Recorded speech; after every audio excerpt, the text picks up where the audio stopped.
Next item on the agenda is the Roseville Electric Utility Net Energy Metering Successor Rate, or Net Metering 2.0, which will be presented by the Financial Administration, Mr. Phil McAvoy, and this is for recommendation by the Commission. Yeah, and I'll introduce this item, and then I'll turn it over to Philip, because I've talked too much already tonight. So the proposal before you tonight is for the Roseville Solar 2, we're calling it Roseville Solar 2.0. And this is a successor program to the current net energy metering program that's mandated by the state that we do. And we're going to explain that. And there's a lot of information. You have a staff report in your packet. So we're going to go through this. We've had, and we're going to talk about this, we've had quite a bit of public outreach, quite a bit of public input, which is great. And we're going to report that to you and ask for a recommendation at the end of all this. So, and I'm going to go through the first slides pretty quickly because you know a lot of this. So our utility, as you know, we exist to provide safe and reliable and affordable energy and energy services. And this includes all the things I just talked about in the budget. We operate the distribution system. We run the power plants. We purchase and deliver electricity to the city. We have the public benefits programs. We support police and fire and parks and libraries with the franchise fee transfer. And we also, when you pay your electric bill here in Roseville, you're also paying to maintain and operate all of the streetlights and traffic signals in town that are owned by the city. And those would be everything that's not behind a gate. Like if you're in a neighborhood that's gated, those lights are owned by, they're not owned by the city. So very green utility. These numbers will actually increase if we go to 100% renewable, as it's currently proposed. But right now, half of the energy that we provide, especially in a good hydro year, is carbon-free. That should exceed 50% by 2020, and by 2030 it will be somewhere north of 50. It might be 100, but it will be a lot. Again, the legislation is continually changing. We have a long history with solar in Roseville. Our Best Homes program started 10 years ago, and it's won many national awards and recognition. We partnered with builders and developers in the community on coming up with a program that would work for everybody, all of the stakeholders, and it was a very successful program. We've rebated over $10 million to solar customers in Roseville during that time, and today over 6% of our residential customers have solar on their roof.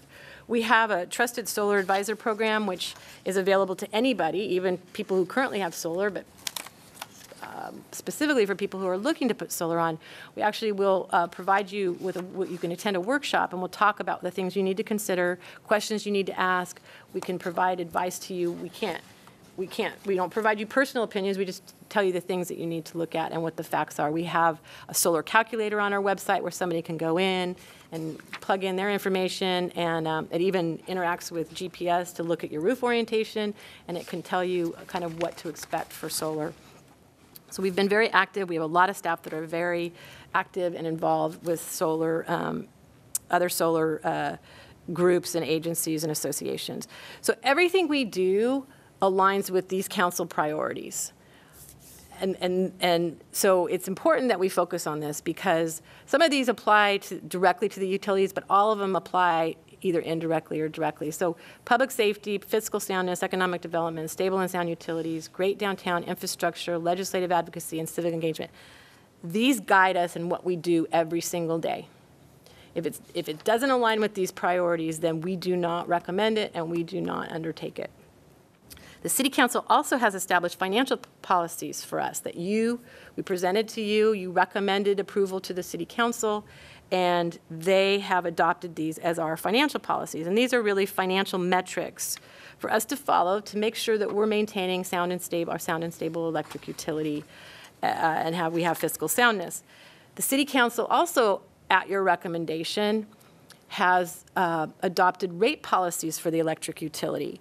And these are very important as we go through this presentation tonight. So the rate policies that the City Council has provided us are the adequacy policy. So we design rates to generate adequate revenues to run the utility. Incremental policy, the policy is for few or more rate increases that are smaller rather than infrequent rate increases that are larger. Cost-based policy is to design rates so that the revenue type matches the cost type, and that's the fixed versus variable discussion. And then this last one is probably the most applicable to tonight's discussion, which is the fair and equitable policy, which is to design rates so that the revenues from a customer group match the cost to serve that group, and that the cost to serve that customer is what they are charged.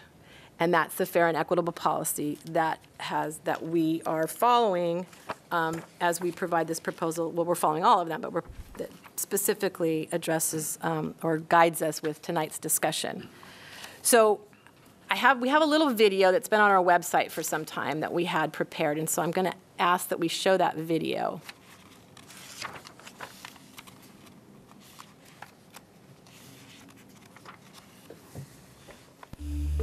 Getting reliable electricity to your home works much like this highway.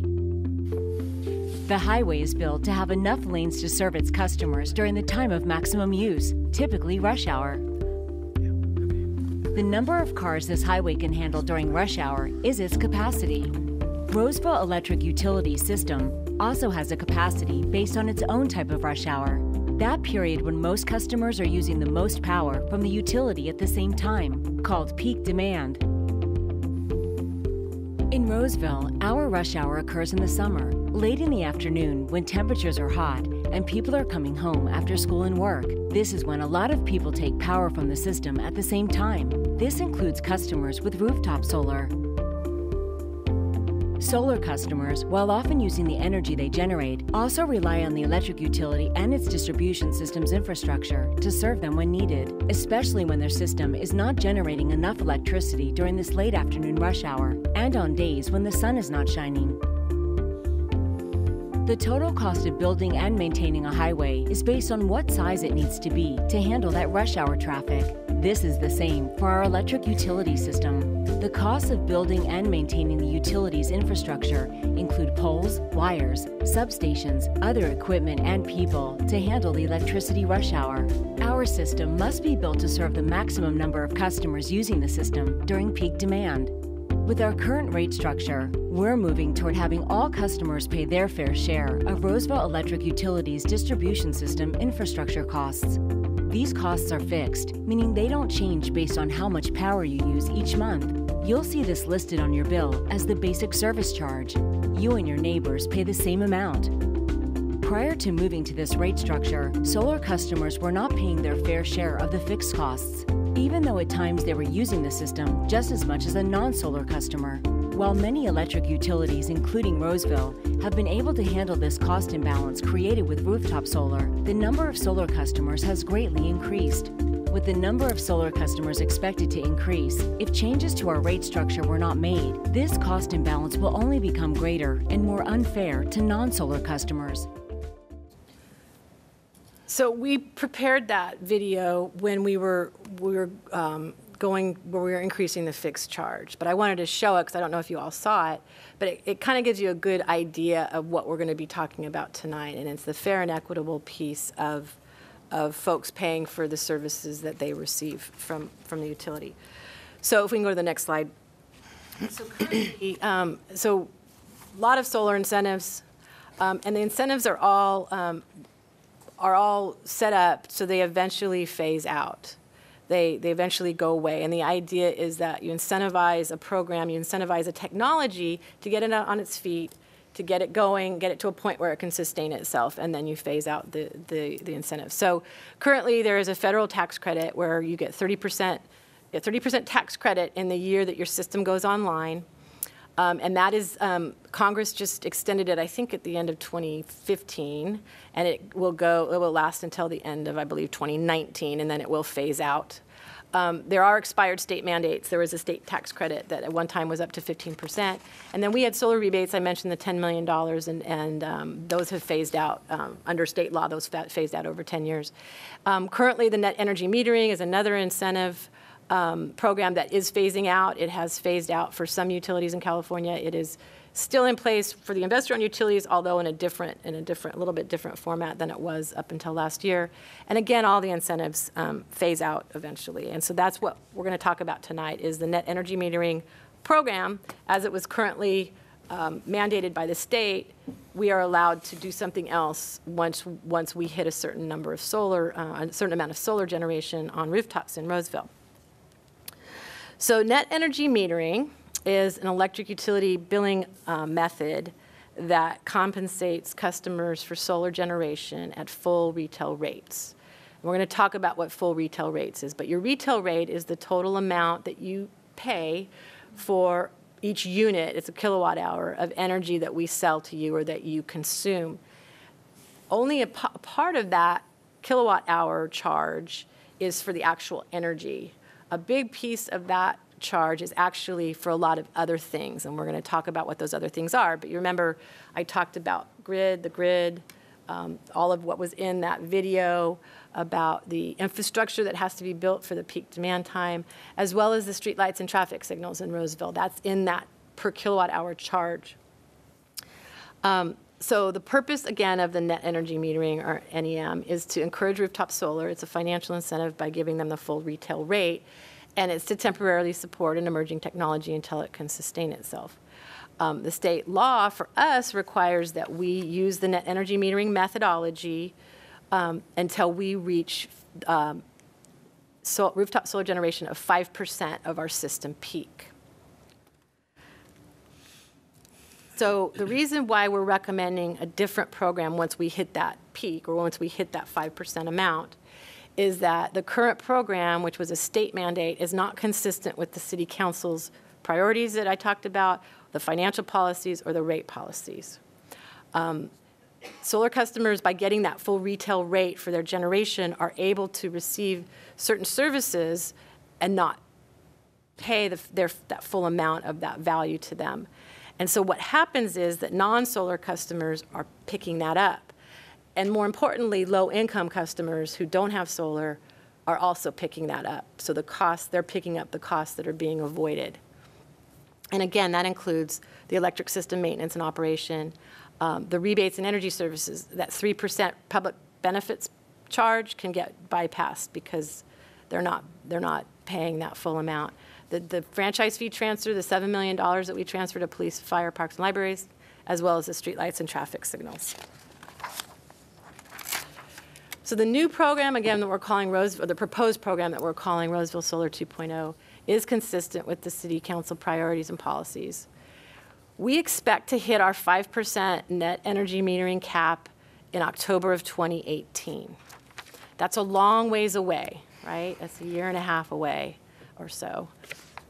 The reason that we're coming to you now with the recommendation is because we want our customers to have ample notice for over a year and a half almost, about this change. So if they're looking at solar now, they can do it ahead of the change.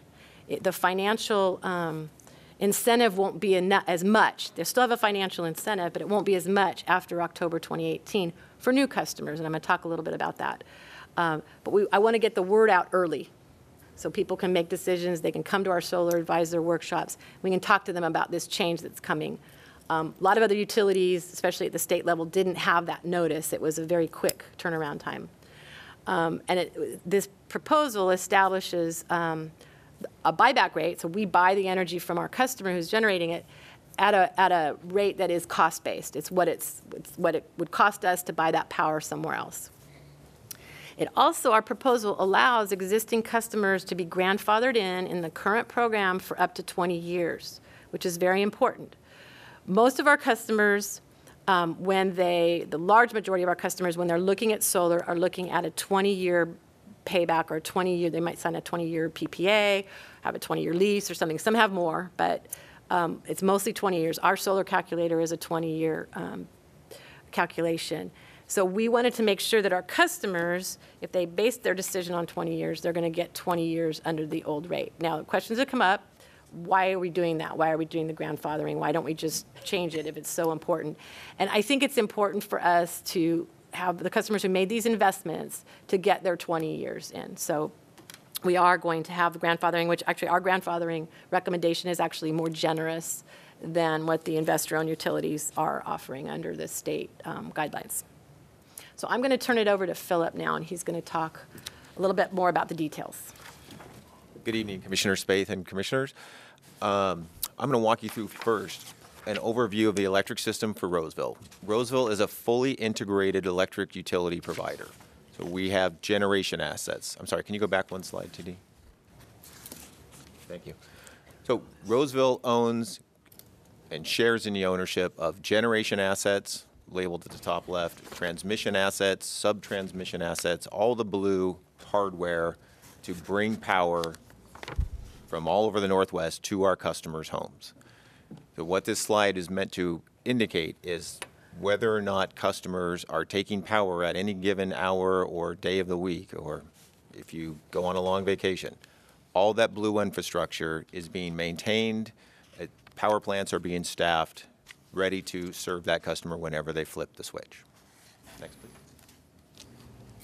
So in physical terms, what folks are going to see that's different is when after October of 2018, if you decide to put solar on your home, you will get a more advanced meter than what customers today are getting on their home.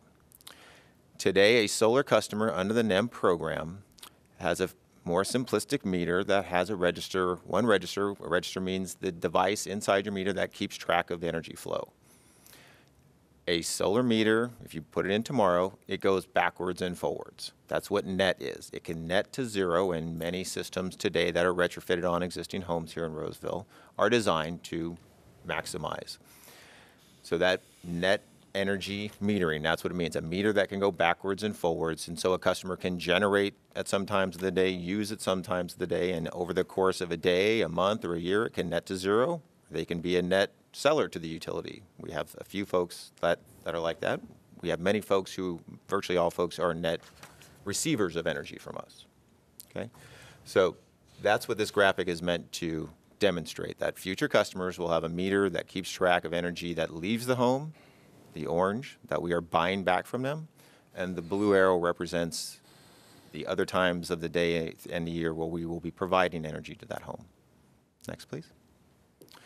So those arrows transpose into this graphic, which represents that a solar home in Roseville today, based on, we're roughly at the 38th parallel on the Earth and how the alignments on roofs work out, about Sorry.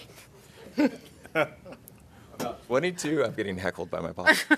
About 22% of the hours of the year, the 8,760 hours in a normal year, the solar system on a rooftop in Roseville is generating. The other hours of the year, the other 78% of the hours in a year that customer is receiving power through all that blue transmission generation system to provide energy to that customer's home.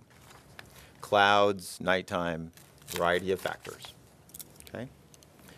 So we talked about, you saw the video in which we tried to illustrate a metaphor on the freeway capacity. This graphic, the blue represents the energy use of a typical home in Roseville in the summertime. So the scale on the bottom, if it's too small to see on the screen, represents roughly midnight to midnight. The lowest dip is early in the morning, and it rises throughout the day as it gets warmer and more appliances turn on to our peak freeway capacity represented by the red bar, 6:30, 7, 7:30, depending on the time of year and which exact month, usually July or August here in Roseville. So that peak freeway capacity period is the red bar. And that is true for virtually all customers. It's only slightly different depending on customers. But this is the average for Roseville. Next, please. So what we've done on this next slide, the energy use is roughly the same for solar and non-solar customers on when and how they're using energy. The difference here is we've overlaid a solar hump. So the yellow and orange hump represents the generation from a typical solar facility here in Roseville on a rooftop. The darker orange reflects the energy that is consumed and generated on site that never actually flows through the meter. What we're talking about here tonight is that in the current NEM state mandated program, the light yellow that is above their energy use is energy they're pushing to the grid. And state law requires that we compensate them at the full retail rate. And the 9 cent represents roughly our first tier rate for customers. So we are crediting a customer for overgeneration at 9 cents under state law. Next, please. So the Roseville 2.0 program, the only change on a typical customer that installs solar after October of 2018, they will still receive full avoided retail value on the orange graphic. All their energy use that's simultaneous in their home the same time it's generated, they will still be able to avoid all that energy cost. However, what they push to the grid, that they push back to us, we are valuing at 6 cents instead of 9 cents. That's the financial change for a future Roseville customer. So the 6 cents I reference takes into account all the factors that we can value into that avoided energy that Michelle alluded to. So the wholesale value of the energy is about 3.8 cents. There is avoided system capacity in the system that customer is not having to access because they're locally producing that energy, is about 1.5 cents. We do not have to go out and purchase renewable energy for state law because they're producing it on, so they're not pushing their energy on, so we give them credit for that. We give them credit for not having to access the regional transmission system. And we value, when we transmit energy around the grid and around the state, there's some line losses, some bleeding that leaks out. So we're giving them credit for avoiding that loss. So the sum of all those equals our current recommended buyback rate that we would offer to customers, future customers, when they overgenerate in any hour of the day. I'll just add something here. So Philip mentioned the avoided, we don't have to buy renewable energy because they're not consuming our energy. We do not get to take credit for the renewable energy they are generating under state law. So we're not able to. That would be nice if we could do that, but we cannot. So Michelle mentioned our grandfathering. So I'll describe in detail our plan for this. And later on in our presentation, I will describe the feedback we got from this from some of our customers.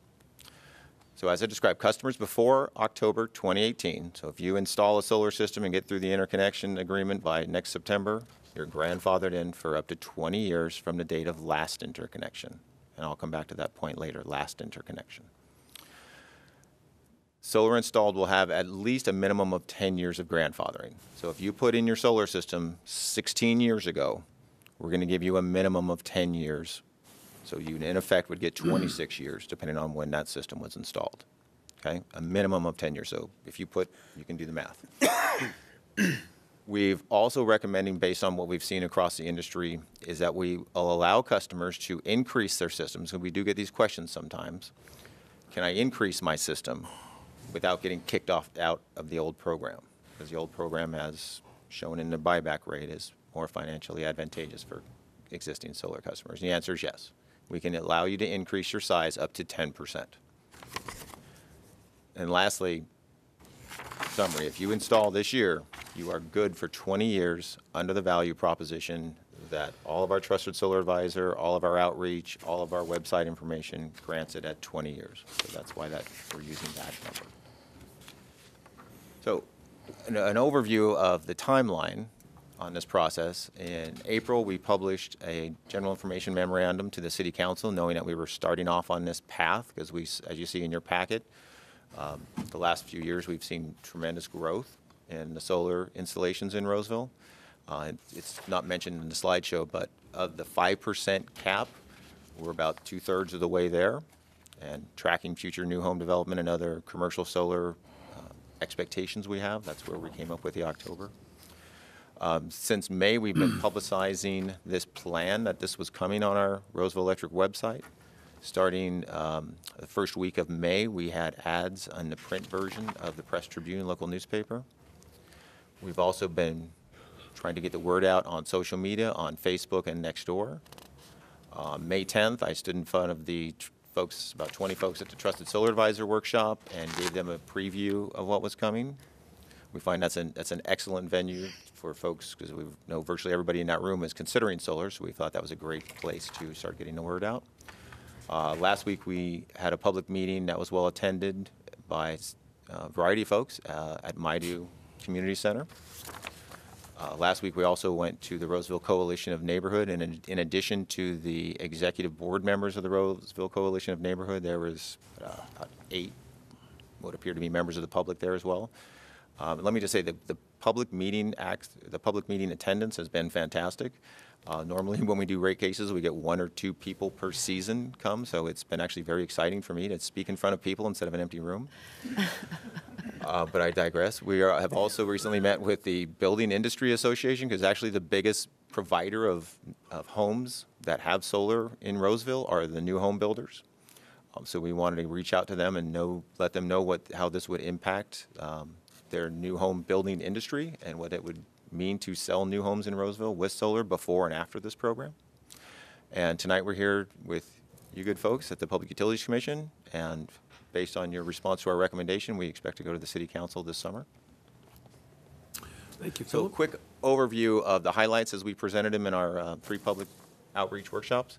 10-year state law is phasing out the NEM incentives. It was intended to provide temporary financial incentives to get the technology and rooftop off the ground, and it's been very successful in here in Roseville. We are the 9th highest per customer penetrated solar utility in the United States for rooftop solar.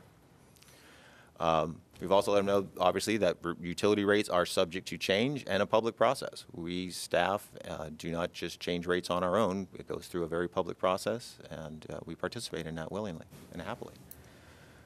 We've let folks know that there are subsidies associated with the NEM program, though they were intentional from the state to get this program and this technology off the ground. However, solar customers who have done the right thing and taken the decision to do that, they are being subsidized by other folks. Namely, and what's of most concerning to us, is low-income folks, and that if we can allow this program to continue, the NEM program, after the state allowed us to not continue, that we would not be following council policies, council priorities, if we did not bring this motion forward when we expected this change to happen next October. So some of the feedback we received at our public meetings, at multiple public meetings, the comment was that our Roseville rates are too low to make it cost-effective to install rooftop solar in Roseville. It was hard for me to respond to that other than say that can be very true. Yes, our rates we do not have top-tier rates comparable to our neighbors that do not provide that, especially in PG&E's territory.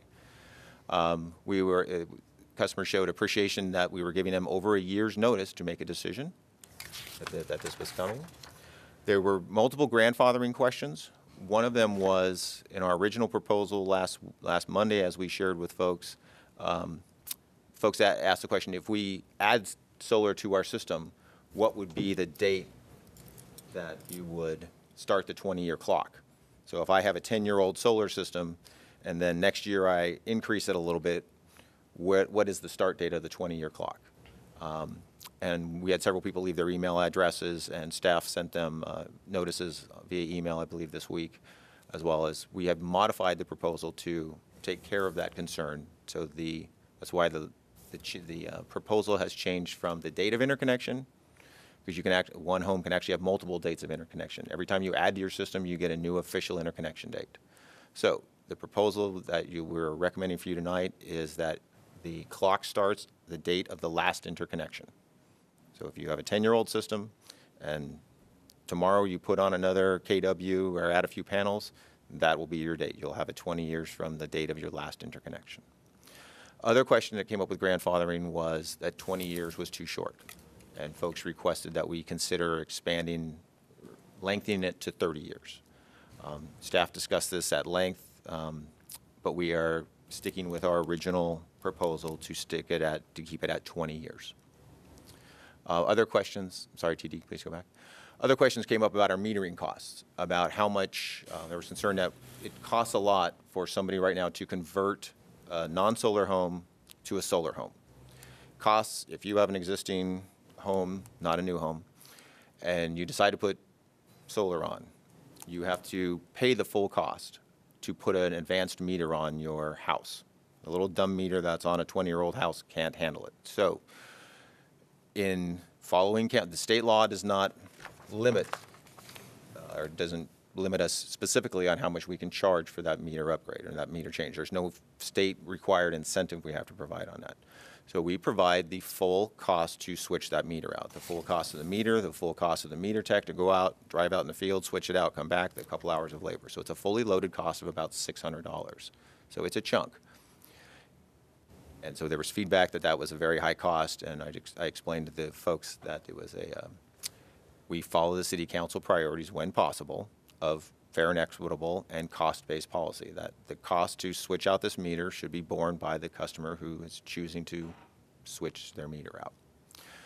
On the good news for that customer, in conjunction with our planned advanced metering infrastructure project that we've discussed here multiple times, those meters that we've spec'd in that advanced meter upgrade program that's going to be rolling out over the next few years, those meters will be capable of handling future retrofits at expected no cost to the customers. So the meters we plan to put in over in 18 and 19, if you come along in 2021 and want to put a meter in, the meter you will have on your house, even if it's a 20-year-old house, will be able to handle the solar billing aspect as I described earlier. So there is that for future customers.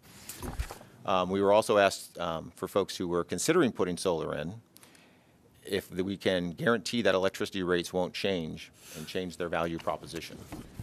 And I didn't answer it the best way I could because I was a little surprised by the question, but no, we can't guarantee that. Electric rates are subject to change. They do go through public processes. I communicated that in my career at Roseville Electric, we've never gone back and retroactively changed the rate on a customer other than when there was like a billing error. That should have never happened. But even those, we don't go back more than 6 months to fix those. So can't guarantee that things won't change, but we've never gone back, promised a program, and then say, hey, you know what, we shouldn't have given you that air conditioning rebate 10 years ago. You owe us $1,000. I've never noticed to do anything like that. So that's a summary of the feedback. And I'll pass it back to Michelle. So in summary, our proposed Roseville Solar 2.0 provides a long-term view of the cost and benefits for folks who want to install solar after October of 2018. It's consistent with the City Council priorities and policies as established for the electric utility. It's a fair and equitable cost allocation for customers. It's consistent with state law, and it's also allows for grandfathering in of existing solar customers. So our recommendation tonight is for the commission to actually recommend, not adopt, recommend to the City Council adoption of the Roseville Solar 2.0 program. This will apply to customers installing solar after October 1st of 2018. Customers with solar installed prior to that date will be grandfathered in for up to 20 years, depending on the last date of interconnection of their system. And the recommended program is consistent with the council, again, I've said this probably 5 times, the council priorities and policies for both rates and our financial policies. So that's the end of our presentation, and we'd be happy to answer questions. Commission, any questions? Yeah, I have one. Yes. Phil, I attended the MIDO public reach out, Yes. and I got the opinion that on the meter installation, it was the costly part also included some permits. And that sounded like it was more than the cost of the meter. Do you know what the cost of the permits were? I believe the cost of the permit isn't included in the 600, if I can get a nod or not. Billy?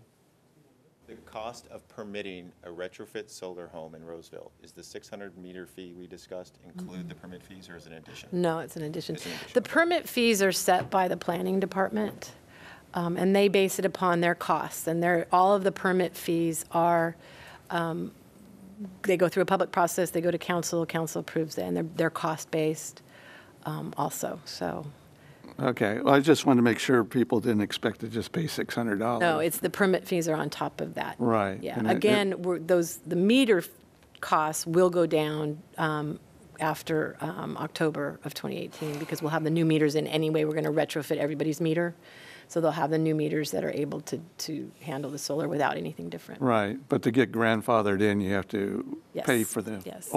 the existing meter, right? Yes, you have to upgrade your meter today. Right, okay, thank you. No? Good. Yeah, a couple of questions. You have an estimate of October 1st of next year, hitting that 5%. If it comes sooner, you're still going to stay with October 1st. We What are. if it comes later? Comes later, we're going to come back and delay it. Okay. Because you really can't pull the trigger No, until we you cannot, get it. it's state law. We have to go with the 5%. Okay. Under the grandfather scheme, you said I could expand the system up to 10% and still remain grandfathered. Yes. I guess if I went to 12%, I'm kicked out. Yes. Okay. Thank you. I have another, John. In regards to that comment, the way I read what was given to us beforehand was that if you increase it more than 10%, then you can get a new contract with the city. Before October of 18, yes. Right. Before October 18th. So you're not kicked out if you try to raise it. You just have to get another. But there's a drop dead date. Oh, yeah. Yeah, the drop dead date stays the same, but the 10% really, maybe you could kind of go over, does it mean anything? I mean, it just means you don't have to get another interconnection agreement? No, you have to get a new interconnection agreement. It just means if after October of 2018, you want to expand your system up to 10%, you're not going to lose your grandfathering. You can expand up to 10%, and you'll still be grandfathered for that extra 10%. Okay, after the October. After October, yeah. Okay, that was the confusing part to me. Yeah, yeah. Okay. But before that, you can expand it to any amount and still be grandfathered. Up to your full allowable Well, yeah. panel size. We're not. What's that?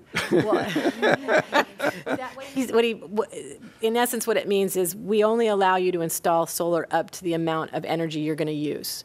So you can't expand your system. This has nothing to do with NEM. It has to do with our policies and state law, too, that we are not going to allow you to put more solar on your home than you're going to need.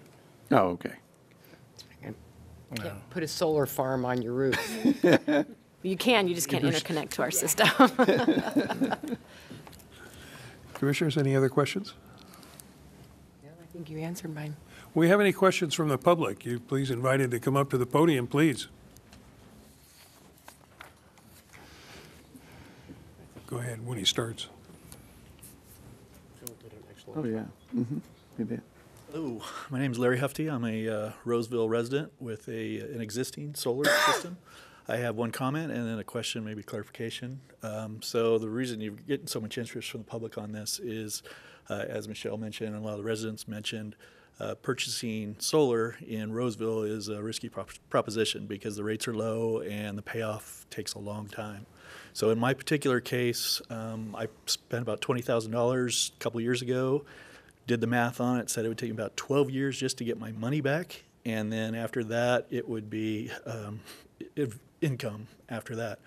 So because the system's only guaranteed for 20 years, or it only lasts 20 years, I did my best to mitigate risks. I bought a warranty on it, so I knew it was going to last 20 years, bought insurance in case it got stolen, did everything I could mitigate. The one thing I can't mitigate is what happens to the rates. And so only being 2 years into this investment, if the grandfathering went away, it would go from an investment to a big loss very quickly.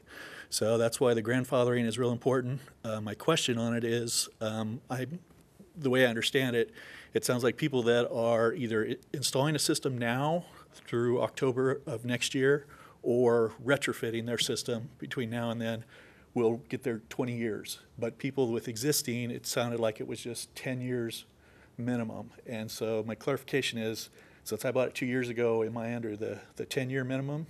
No, you'll get 20 years from your date of interconnection. So if you interconnected in 2015, you'll be grandfathered in until for 20 more years. So was that 2035? Okay. 2035. Right. So you get and your 20 then years. Yeah. is there any chance that 5 years from now something goes wrong and either Roseville Electric's revenues drop off for some unforeseen reason, their expenses go up, and they go, hey, we can get some money back by getting rid of these grandfather clauses? Do I have to keep coming to these meetings for the next 10 years to protect my investment, or is it pretty safe? Yes, you do. We're lonely. I see you. Please do, we need the company. All right.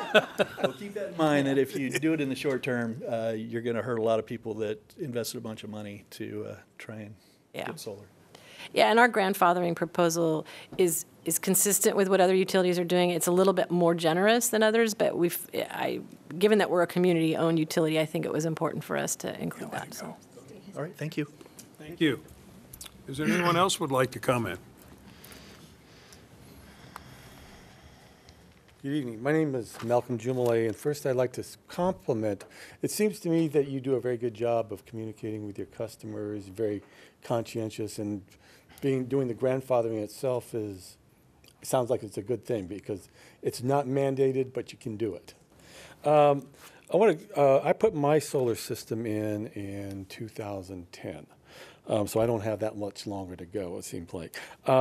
And the reason I did it is my wife and I were on a trip, and we happened to be taking some train travel, and we were very, very impressed and actually inspired by the amount of solar we were seeing on that. I thought, that's something we might be able to do. And so when we got back, we got I think you call it the Best Home Program. I actually went through and read it today. I scanned through it today. Went through some of the notes that I had and the people I had talked to. Went through the estimates and the projections that I was going to get, and the best I was going to get was, if I'm really lucky, I'm going to have a payback in 17 to 19 years. So the 20 years is not, and I'm not sure I'm going to make the payback in the 20 with the way the rates have been going. Another reason,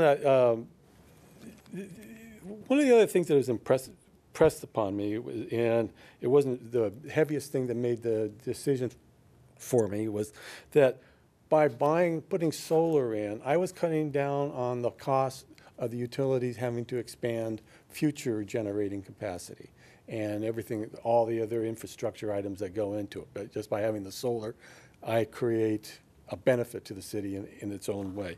So with all that, my overall concerns, we put the solar system in. I've been very happy with it. But I don't think that 20 years is actually fair.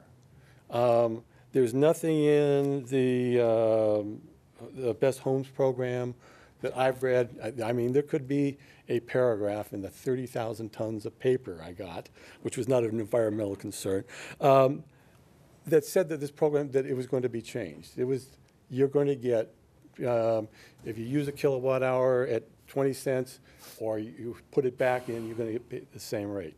So what I think this, to me, is it's a rate increase to me, and in all fairness, it's a broken promise. You have the opportunity. You don't have to pass this. This is an option. So at least for the people who have put in a solar system in the past, don't break your promises to them. That's why we put it in good faith, knowing that we weren't going to get a payout in 5 or 6 years. We don't live in PG&E country, except for gas. So that's what I have to say. Thank you. Thank you. Is there anyone else would like to make any comments? Commissioners, any more questions? I have a question. Can you explain again the 20-year, why you picked that 20-year period?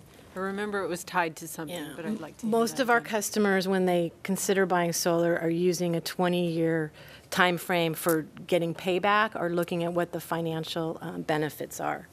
Many of the agreements with the solar providers are 20 years. It's kind of a standard. It's an industry standard. Depending on who you talk to, some people say solar systems are going to last 35 years, 30 years, but 20 is the conservative. Our solar calculator on our website uses 20 years as the average useful life of a solar system. And other electric utilities who are doing similar programs, are they looking at 20-year periods? Yes. PG&E or less. PG&E is 20 years for residents, 10 years for commercial. The grandfathering, they're not using 20. SMUD's actually doing something very different. I don't think they're grandfathering in. No, SMUD is switching everybody to a time of use rate. You're going to a time of use rate. Their entire rate structure for customers who put a solar system in 2 years ago, it's completely changing. So theirs is going to change dramatically.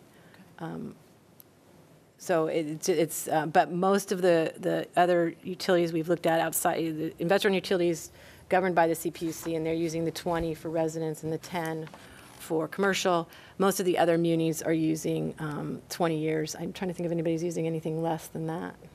Can't think of anybody else. No. Okay. So for a customer, for example, who put a solar system in 2010, the 20-year grandfathering would take them through 2030 before the billing system switches them to the new rate compensation. They still will be compensated for their generation, just at a lower rate. Okay. More questions? Someone like to entertain a motion? The 2.0 net metering project. To entertain a motion to adopt the recommendation by the Energy. I'll second. All in favor? Aye. Any opposed? Thank you very much.